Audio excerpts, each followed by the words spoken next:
Bom dia a todos, bom dia a todas, bom dia para você que nos assiste pela Pop TV em Sobradinho e Porto Alegre ou nos escuta pela Cultural FM em Santa Catarina e no Rio Grande do Sul. Sejam muito bem-vindos e bem-vindas a mais um ICL Mercado Investimentos. Hoje, segunda-feira, dia de comentar o acordo Mercosul e União Europeia. A gente vai trazer alguns detalhes do acordo, o que muda, o que não muda com esse acordo e até algumas críticas e preocupações que começaram a rondar depois de firmado o acordo e o que muda também no médio e longo prazo e os impactos políticos e econômicos que devem acontecer. Inclusive, né, eu já falei sobre isso, mas os impactos devem, nesse primeiro momento, ser mais políticos do que econômicos e a gente vai entender tintim por tintim disso. Além do acordo, a gente vai falar de indústria, tanto da produção industrial quanto do PMI, o índice de atividade dos gerentes de compras, que serve como um termômetro dos setores, tanto do setor industrial como de serviços, e o composto, que acaba olhando para a economia de forma mais geral. A gente vai entender o que estava sendo previsto ou indicado pelo índice de atividade dos gerentes de compras, o que deve ser indicado nesse termômetro para dezembro e o que aconteceu de fato com a produção industrial em novembro. Então a gente vai conseguir contrastar esses dois pontos também e, se der tempo, a gente ainda passa pelo Master, que tivemos atualizações, mas ainda tem muita coisa para rolar hoje, porque tem reunião em relação a esse caso que já está aí. Eu brinco que todo dia dá para falar sobre Master, porque cada dia tem uma nova atualização e cada dia alguém ali se pronuncia ou trazem um novo indício. Esse cabo de guerra, essa queda de braço entre o TCU e o Banco Central continua acirrada. Então a gente tem assunto todo dia sobre o banco. Se não der tempo, amanhã a gente já traz com as atualizações da reunião.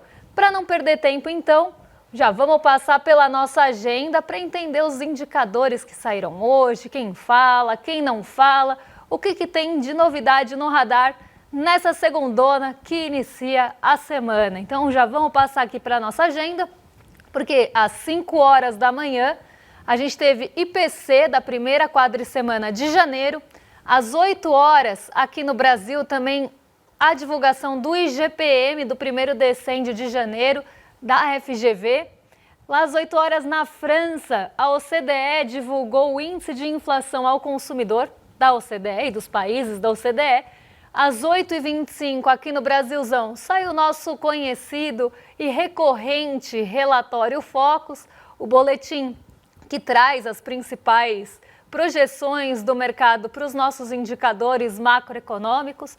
Então, não tivemos muitas mudanças, aqui até adiantando um pouquinho, a gente não teve muita mudança no Focus hoje também não. Assim como na semana passada, parece que está em ritmo de férias ainda o mercado financeiro, porque basicamente a única projeção que mudou depois da divulgação do IPCA na sexta foi do próprio IPCA para 2026, que caiu um pouquinho. De resto, relatório Focus na mesmice. Mas vamos passar aqui para o nosso próximo quadro, porque às 2h30 quem fala é o presidente do Fed de Atlanta, Rafael Bostic, modera uma conversa com o presidente da NYSE às 15 horas aqui no Brasil. Sai também outro dado recorrente conhecido nosso da semana, a balança comercial semanal. E nos Estados Unidos, às 8 horas, quem fala é John Williams, que é presidente do Fed de Nova York. Ele participa de um evento sobre economia internacional e também nos Estados Unidos, sem horário definido ao longo do dia, ministros das finanças do G7 vão se reunir para discutir metais e terras raras em Washington. Um dia, né, de dados importantes, pensando aí no Focus e até nos pronunciamentos dos dirigentes e presidentes do Banco Central dos Estados Unidos, já que isso está muito no radar. Está todo mundo olhando para os próximos passos da política monetária lá nos Estados Unidos. Inclusive, isso é tema de agora, porque no fechamento da sexta-feira, no fechamento dos mercados, justamente essa incerteza em relação à política monetária e dados controversos da economia dos Estados Unidos acabaram levando as bolsas para um comportamento até mais misto, até um pouco mais duvidoso, pensando nessa política monetária. Para quem lembra, sexta-feira na agenda tinha o relatório de empregos dos Estados Unidos. E esse relatório, ele acaba trazendo, já vamos até colocar o fechamento aqui para ligar uma coisa com a outra. Esse relatório, ele acaba trazendo os dados mais aprofundados, os detalhes do mercado de trabalho dos Estados Unidos. E ele acabou muito no radar na sexta. Tiveram dois dados importantíssimos na sexta-feira. O IPCA, aqui no Brasil, e o relatório de empregos nos Estados Unidos. E os dois fizeram barulho lá no fechamento de sexta, até porque o Ibovespa subiu com o Nova York, acabou acompanhando esse movimento, mas a gente vai entender por que essas forças atuaram aí de formas distintas, petróleo e inflação sob controle. Então, os dados de Nova York, na verdade, dos Estados Unidos e as bolsas de Nova York pesaram aqui no Brasil, petróleo mais uma vez marcou presença e a gente ainda teve dados de inflação que trouxeram perspectivas para os nossos juros aqui, enquanto o payroll e os dados de emprego dos Estados Unidos trouxeram perspectivas para lá. Então vamos entender como uma coisa se liga na outra e o que aconteceu na sexta-feira no fechamento aqui e lá fora e também para dar uma passadinha pelo dólar. Já vamos colocar aqui na tela para o pessoal de casa acompanhar, mas já trago que a nossa bolsa subiu na sexta-feira, ela até chegou a flertar com a máxima, teve uma alta até um pouco mais puxada ali para cima durante o dia, mas não conseguiu sustentar o fôlego. Mas olha só, ela chegou bem perto dos 164 mil pontos, que tem essa marca histórica de proximidade de recorde. Então a bolsa chegou perto dos 164 mil pontos, não sustentou isso até o final e mesmo assim subiu moderadamente 0,27%.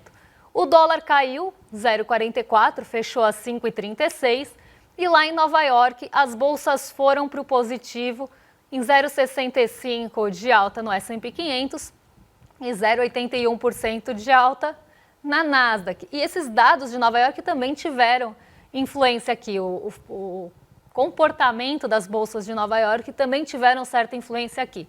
O que pesou no fechamento, pensando nos nossos dados domésticos primeiro?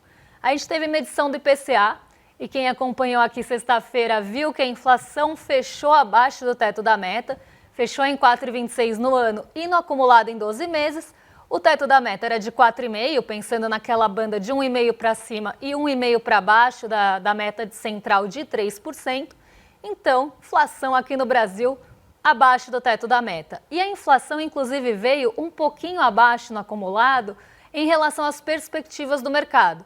Eles acertaram na variação mensal, mas erraram ali provavelmente no arredondamento, na segunda casa decimal da inflação. Ainda assim, veio um pouquinho abaixo, ou se a gente, um pouquinho abaixo se a gente for muito criterioso e praticamente no alvo, se a gente abrir essa questão aí de arredondamento. Então veio muito próximo do esperado e abaixo do teto, trazendo algumas desacelerações importantes, como da energia elétrica que vinha pressionando muito. Os alimentos tiveram uma alta, tiveram um pouco de aceleração no último mês do ano. Mas a gente também sabe que isso tem uma questão sazonal, tem um pouco ali de influências climáticas que acabam trazendo algumas condições desfavoráveis para alguns alimentos. Então isso também apareceu no nosso IPCA. E os transportes subiram bastante, com o etanol, inclusive, tendo uma participação importante na composição do grupo de transportes. Dito isso, o mercado começou a ter uma expectativa, uma projeção de que sim, pode ser que a taxa de juros comece a cair no comecinho desse ano, na próxima reunião ou pelo menos no primeiro trimestre.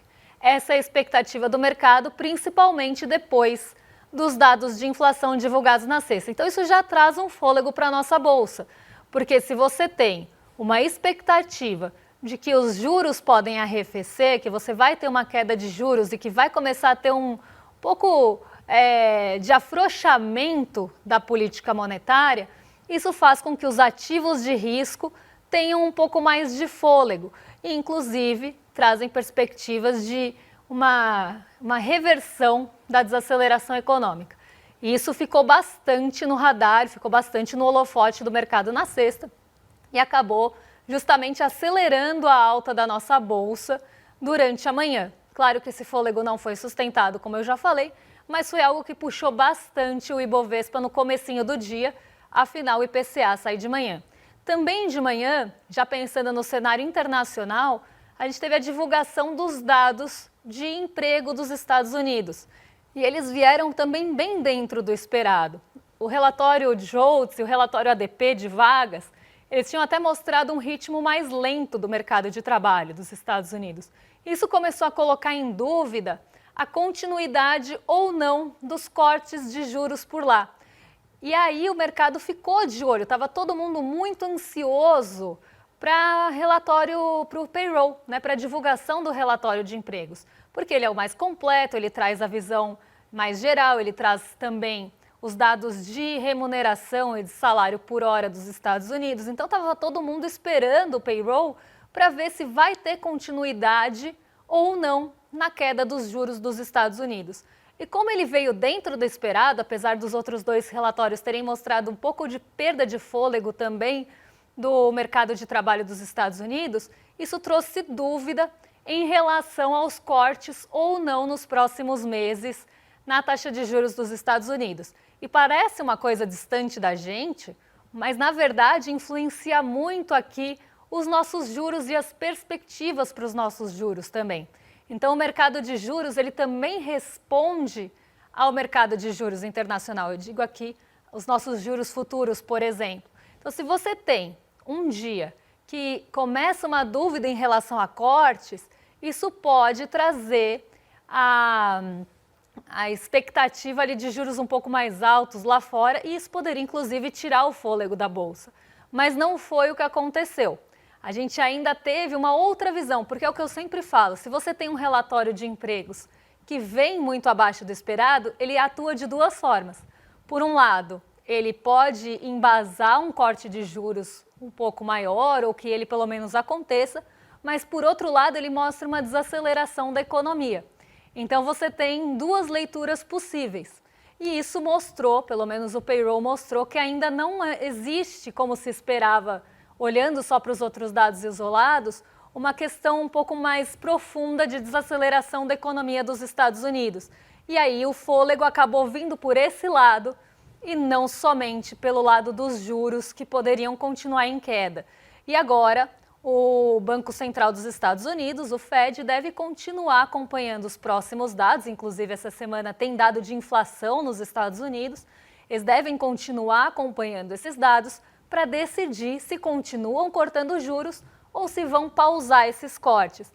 Essa semana acaba sendo bastante importante para esse assunto também. E isso faz com que o movimento lá de Nova York caminhe para um lado ou para o outro, para uma direção ou para outra, e de certa forma também acaba mexendo com o nosso apetite pelo risco aqui no Brasil. Porque se os rendimentos dos títulos de dívida lá estão pagando menos, o recurso vai buscar ganho em outro lugar, vai buscar ganhar no mercado emergente, por exemplo. Agora, se eles começam a pagar um pouco mais, o mercado de risco pode perder o apetite, porque o recurso vai para o porto seguro, que é o rendimento dos títulos de dívida dos Estados Unidos. Então, essas forças, elas acabam sim tendo influência aqui, e por isso que a gente passa pelos indicadores de manhã, porque eles vão acabar repercutindo e vão trazer impacto no dia seguinte para a gente comentar. E por isso que eu falei hoje na agenda que os dirigentes e presidentes do Banco Central dos Estados Unidos que falam hoje devem ganhar um pouco mais de holofote mesmo, de centralidade, devem ganhar um pouco mais de foco, devem ficar no radar. Primeiro, porque não tem muitos dados lá fora saindo. Segundo, porque todo mundo quer alguma sinalização para onde deve caminhar ou para onde deve ir a política monetária dos Estados Unidos, que afeta, sim, o nosso Brasilzão de forma quase indireta, mas com bastante intensidade. Vamos falar de outro assunto que foi pano de fundo na sexta-feira, até com um pouco menos de força do que se esperava, mas mexeu bastante com os humores e, principalmente, trouxe uma série de discussões. Já tem uma série de repercussões diferentes entre diferentes setores aqui da nossa economia, mas que foi o acordo da União Europeia com o Mercosul. Já completando bodas de prata de negociação, Foram 25 anos de negociação desse acordo e ele nasceu depois de 25 anos. E ele traz alguns impactos políticos, primeiramente, e econômicos num segundo momento. Então a gente não deve sentir, até porque ele vai ter uma implementação gradual, não é uma coisa que muda de uma hora para outra, os impactos econômicos devem vir no médio e longo prazo, mas os impactos políticos já devem começar a mostrar as suas asinhas, as suas garras. Por quê? A gente vem de um momento de um unilateralismo tentando ser colocado aqui no mundo, Donald Trump tentando impor seus termos, suas condições e suas vontades em relação aos outros países do mundo. Isso não é de hoje, isso acontece desde sua campanha, mas depois de eleito, ele começa a fazer esse tipo de negociação com os países, até de forma radical, colocando suas imposições e depois baixando um pouco, voltando atrás, mas pressionando os países. E algumas decisões do presidente Donald Trump são até monocráticas, né? Vem ali de forma não só de cima para baixo, eu ia usar um termo em inglês, mas não vou usar, não só de cima para baixo, mas também unilateralmente e quase monocráticas, o que ele pode decidir por ele mesmo, ele faz e faz do seu jeito, sempre com muita desigualdade na negociação. E esse acordo do Mercosul, ele vai na contramão disso, porque já mostra acordos possíveis, multilaterais entre os países, e não só aquela decisão unilateral e trazendo esse tema, esse teor para as negociações mundiais, quase ali esquecendo que poderia existir um multilateralismo. Então, no campo econômico, no campo político, nessa toada mais política, ele deve fazer mais barulho pelo momento, pelo contexto que a gente está vivendo em relação às políticas do Donald Trump. Já no campo econômico, a gente espera que esses acordos comecem a ter algum impacto, comecem a ter inclusive a vigência em médio e longo prazo. Mas a gente separou, e depois a gente comenta as críticas também que foram feitas em relação ao acordo, mas a gente separou os principais produtos que podem ter impacto ou que muda ou que não muda para principais produtos que são comercializados entre os países do Mercosul e da União Europeia. Então vamos colocar aqui na tabelinha para o pessoal de casa acompanhar como... Gente, a minha Siri está falando aqui e eu nem falei com ela, estou falando com vocês. Nada deu errado, fica tranquila, Siri. O que muda e o que não muda com o acordo União Europeia e Mercosul? Azeite, tarifa hoje. Vamos até colocar em tela cheia, porque eu acho que vai ficar melhor para o pessoal de casa ler. O azeite hoje tem uma tarifa de 10%, o que deve mudar gradualmente, porque como eu falei, essas tarifas elas vão ser reduzidas gradualmente, até para terem menos impacto imediato e não inundar os países de produtos importados. Então a redução é gradual até chegar a zero ao longo do tempo. O vinho sai de 35 para zero também depois de redução gradual. As bebidas, exceto o vinho, também saem estão aqui, até separadinhas, saem de 35 e chegam a zero depois de redução gradual. O chocolate sai de 20 para zero, depois de redução também gradual, e o queijo sai de 28 para zero até uma cota de 30 mil toneladas. Então aqui a gente já começa a ter cotas de importação. Até 30 mil toneladas você tem a redução para zero.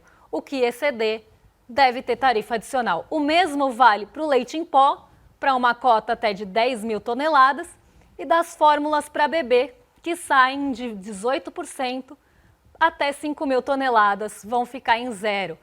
Aqui a gente vê dois pontos. Primeiro, a redução gradual. Isso traz um pouco de tempo para as indústrias se fortalecerem ou tentarem buscar alternativa para não serem tão impactadas logo de cara. Porque se você zera um imposto de importação logo de cara, isso iria inundar um país isso pensando até dos dois lados, daquele produto importado. Então você traz um tempo para a economia se preparar para receber esses produtos, já que a redução não vai acontecer do dia para a noite. Inclusive, o acordo para ser implementado não vai acontecer do dia para a noite.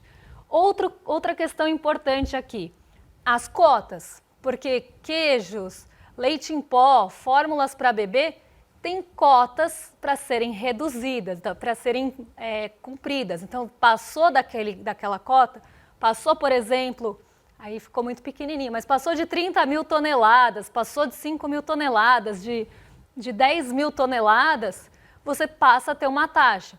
Parecido com o que está acontecendo, claro, não na mesma proporção, com a importação da carne pela China, que vai ter também uma tarifa extra para o que passa de algumas toneladas do que a gente exporta para lá.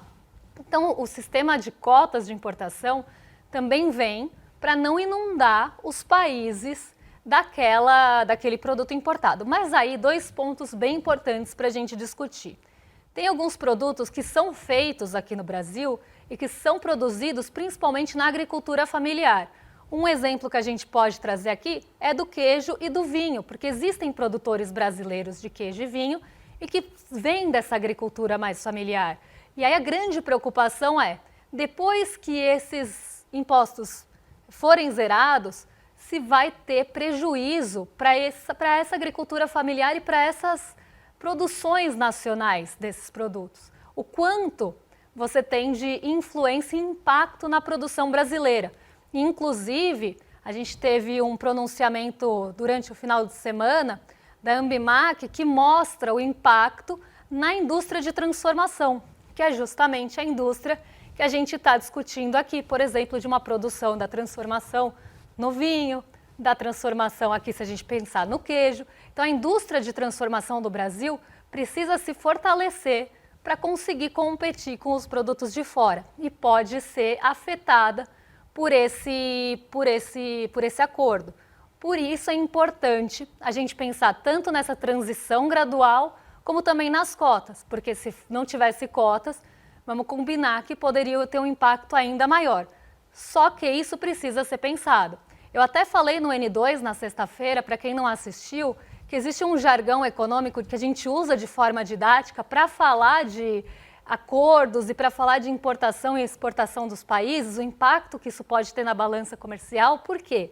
Nós somos grandes produtores de commodity. A gente produz commodities principalmente alimentícias e a gente também produz bastante carne, o que deve começar a ir para a União Europeia também com tarifas menores. Só que a gente tem uma grande produção, por exemplo, de café, se a gente pensar commodities que são mais brutas. O que não pode acontecer e o que a gente precisa tomar cuidado é de não exportar café e importar nesse café. Essa é uma forma muito didática que a gente usa na economia. Por quê? Exportar café quer dizer que você está exportando um produto mais cru, mais bruto, sem tanto valor agregado. Você vai passar pela transformação lá fora e a gente teria que importar o Nescafé, então importar o produto industrializado com maior valor agregado. Essa é uma forma que a gente tem didaticamente de explicar essa desigualdade quando o país é produtor de commodity e precisa exportar muito mais produto bruto e cru para compensar a importação do produto que vem já industrializado com alto valor agregado. Então a gente precisa tomar cuidado com isso também. Esse é um ponto que a gente não pode deixar acontecer de inundar o Brasil ou os outros países com produtos industrializados de maior valor agregado, exportando só sendo a grande fazendona. Então esse também é um ponto de crítica e que precisa ser pensado para não ter essa desigualdade e em relação também a essa agricultura familiar que não pode ser prejudicada. Afinal, se a gente pensar quem é o grande agroexportador aqui do Brasil, quem exporta muito para outros países, é justamente o grande agro. O agro que tem o seu cerne ali, a sua principal característica de ser o agroexportador. O agroexportador de commodity, não o agroexportador de alimento. A gente precisa entender que quando a gente está falando de agro, a gente está falando de commodity, não de comida necessariamente no prato. E isso muda a lógica. Então pode favorecer esse grande agro e prejudicar a agricultura familiar. Por isso que precisa desses cuidados e de um fortalecimento também da nossa indústria de transformação. Ela precisa ficar competitiva e não só isso, a gente precisa fortalecer também e proteger de alguma forma os produtores de agricultura familiar, pequenos produtores de alguns produtos que vão ser favorecidos pela redução da tarifa e também tomar esse cuidado para não virar essa desigualdade de importar o produto de menor valor e exportar o de menor valor e importar o de maior valor. Esses são os pontos que estão também bastante no radar. Mas é um acordo para ser celebrado sim, porque principalmente no curto prazo, ele mostra uma certa resistência e uma possibilidade de negociação multilateral em um momento, em um contexto que o unilateralismo tem mostrado suas forças. Então, mais no campo político do que no campo econômico por enquanto, mas um acordo importantíssimo. Antes de dar meus recadinhos finais, vou ficar devendo a produção industrial para amanhã, porque em 3 minutos eu não vou conseguir falar da produção industrial, então vou pegar meus últimos minutinhos só para celebrar assim uma coisa que precisa ser celebrada, que é a vitória do nosso filme, O Agente Secreto, como filme de língua não inglesa, o filme estrangeiro, como deveria também ser chamado, o nosso Agente Secreto, que ganhou o Globo de Ouro ontem. Wagner Moura também ganhou o Globo de Ouro ontem. Então isso também precisa ser falado, precisa ser celebrado, ainda mais quando a gente fala de um filme que trabalha com a memória. Aí o meu lado historiadora não consegue ficar sem aparecer, porque sim, o Agente Secreto ele trabalha a memória. Kleber Mendonça tem muito essa característica, inclusive para quem assistiu Retratos Fantasmas, ele fala de história oral, fala das coisas que não existem mais, fala da memória também. Então são 2 filmes e outros filmes dele também retratam essa questão do trabalho da memória e isso é tão importante. Então é algo para ser celebrado, um filme como esse, num momento também como esse, ganhando o Globo de Ouro e mostrando que o nosso cinema nacional tem sim seu valor. Inclusive eu vi um meme hoje de manhã que eu adorei, porque eu assisti também Saneamento Básico, não sei se vocês assistiram esse filme, mas é com a Fernanda Torres e com o Wagner Moura. E nesse filme eles são casados, eles precisam ali de uma verba para fazer um fosso, e para conseguir essa verba eles acabam fazendo um filme caseiro de ficção, que é o Monstro do Fosso, né? Então, depois da Fernanda Torres ganhar o Globo de Ouro, Wagner Moura ganhou, os memes da internet foram para esse lugar, que finalmente o filme do Monstro do Fosso e as Só Lindezas foram reconhecidos aí, né? O filme foi reconhecido e eles ganharam o Globo de Ouro, que agora eles vão conseguir o dinheiro para construir o fosso lá na cidade do filme Saneamento Básico. Inclusive, para quem não assistiu, é um filme hilário e vale muito a pena, com 2 atores que são excelentes. E aí fica a nossa brincadeira antes de mandar para os nossos vizinhos de cima, nosso departamento de memes sempre funcionando, mesmo quando a gente tem outros assuntos para falar. Quero só dar um recado para vocês, porque no dia 29, às 8 horas, numa quinta-feira, a gente tem o Mapa da Mina e esse ano tem muita coisa acontecendo. Tanto que a gente está em janeiro e olha quantas reviravoltas a gente já teve no cenário geopolítico e, por exemplo, no caso do Banco Master, quantas pessoas não colocaram seus recursos, suas poupanças num banco como o Master, que hoje vem enfrentando uma série de problemas e que a gente já estava avisando faz tempo.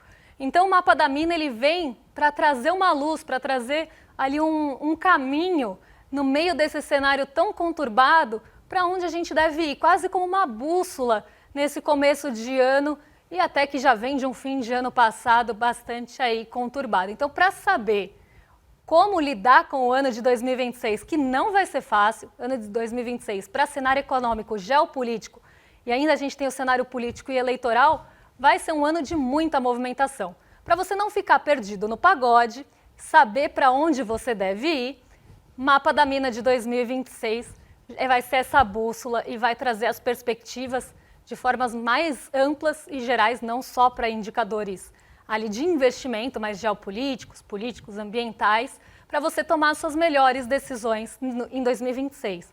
E esse evento é gratuito. Normalmente, quando você tem um evento desse de uma grande casa, ele não só é pago, como é muito caro.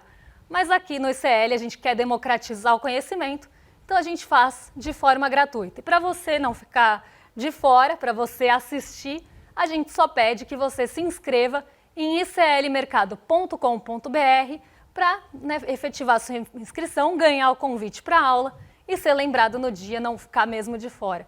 Então, Mapa da Mina 2026, não perca, que vai ser excelente, como todo ano ele é. Provavelmente estarei lá com vocês também e a gente se encontra no dia 29. Mas para isso, iclmercado.com.br. Agora eu vou chutar com minha perna cabeluda o nosso programa pra cima, porque vocês estão em mais do que excelente companhia com William De Luca e Lucas Rocha, que vão falar também, acredito eu, sobre Globo de Ouro, sobre o Agente Secreto. Nem deu tempo de eu falar o quanto eu gosto da história da perna cabeluda no contexto da ditadura e da violência e repressão policial. Mas se um dia, e do Estado, mas se uma hora der tempo, eu conto para vocês porque que eu gosto tanto dessa história que realmente aconteceu. Ela é uma história que saía mesmo nas notícias e tem toda uma questão de contexto histórico. E eu adoro que ela aparece no filme e tem até uma música. Olha, eu tô falando demais aqui. Tem até uma música de Chico Science e Nação Zumbi que fala sobre isso. Mas isso é assunto para depois. Vocês estão em mais que excelente companhia agora e eu volto amanhã para a gente falar do que mexe com o bolso, com a nossa bolsa e com as nossas vidas. Um beijão e até lá.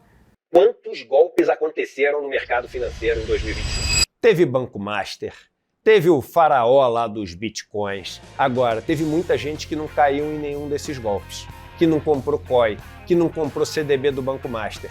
Sabe por quê? Porque assistiu o Mapa da Mina em 2025. O encontro que a gente faz todos os anos em janeiro para fazer nossas previsões e alertas sobre o ano que está por vir. O Mapa da Mina 2026 vai acontecer no dia 29 de janeiro, uma quinta-feira, às 8 horas da noite. E você pode participar gratuitamente. Em 2025, a gente acertou todas as previsões.